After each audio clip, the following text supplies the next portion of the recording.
I went somewhere to preach many years ago. And when I finished ministering and left, a prophet came and prophesied to me. He didn't prophesy to me, he just called me a name. He called me Samuel. I said, I'm not Samuel. He said, but God said I should call you Samuel. Let me tell you something about Samuel. If Samuel does not come, David will not emerge. It's not possible. What David is doing at Adullam is what he learned at Naioth. Where useless men, people that don't have direction, no hope, people that people have looked down on. I say even people that are rebellious, like Saul came to Naioth, and the environment of Naioth is too strong that he bent you in. You know the story of Saul now. The Bible said when he came to Naioth, he began to prophesy, and he prophesied naked from morning till night, until people asked the question and said, is Saul also among the what? Prophets. That's Samuel. But even Samuel was moved because he saw Eliab.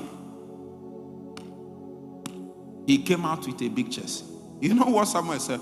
Surely this is the Lord's anointed. Thank God that that man heard God and didn't stop hearing God. You know the good thing, are you with me? Yes. Some people heard God before. They used to hear God, but they are no more hearing now. And the basis of their judgment today is what they heard. I hope you know God moves. God moves. And if God moves, even if he said this today, and he has moved, if you walk on what he told you 5 years ago as the basis of starting a ministry or doing something for him, you will be lost. Because when God calls a man, and for example, that man did not answer when God called him, and what God wants you to do is what needs to be handled now. Are you following me? What he will do is that he will call another person to do that assignment. Now you wake up 5 years later and say that, when I was on campus, God told me to do this. Let me start it now. I say that time has passed. God might have something for you to do, but not that thing he told you. So you will need him to speak again. It is when he has spoken one more time that he will be sure where he's standing.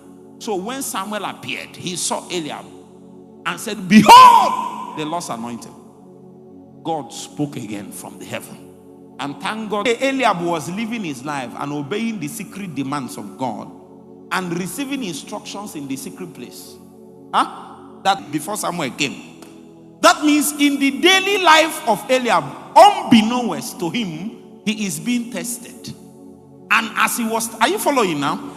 When he was tested, he was found on what? So God rejected him.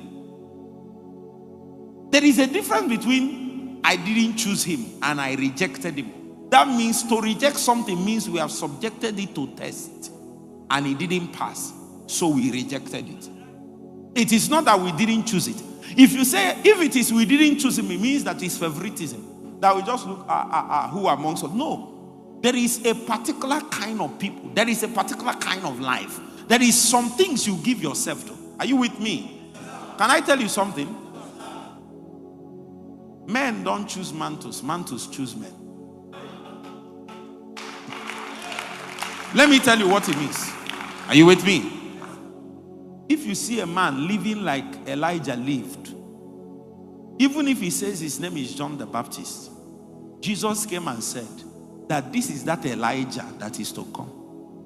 But they asked John, is that not so? They asked John, who are you? Are you the Christ? Who are you? Or are you that prophet?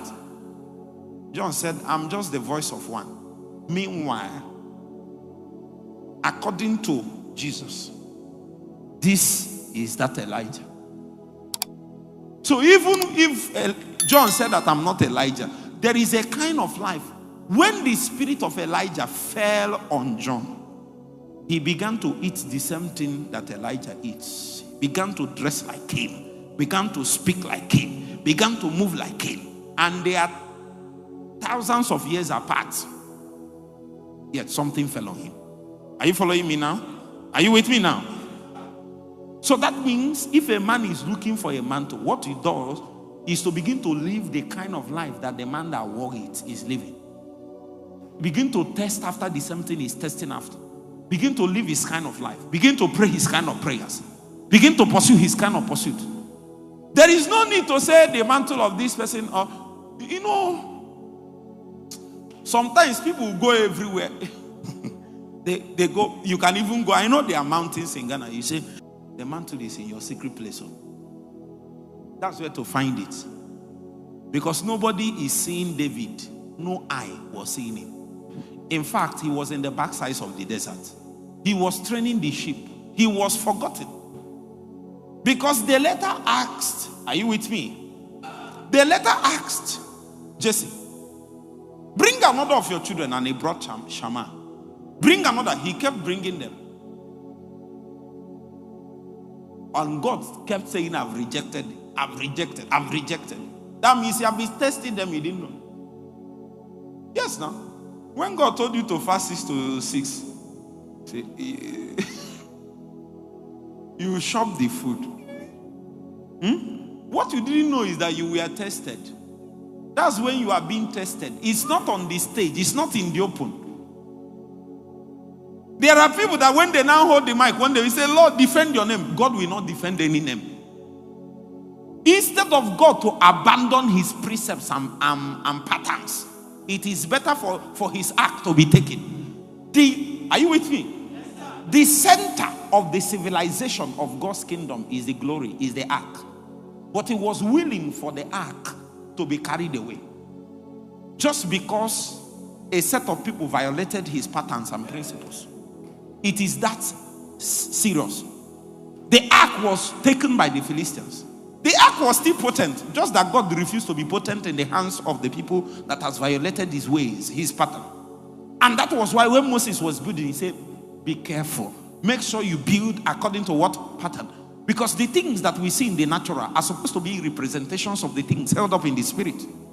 Are you following me?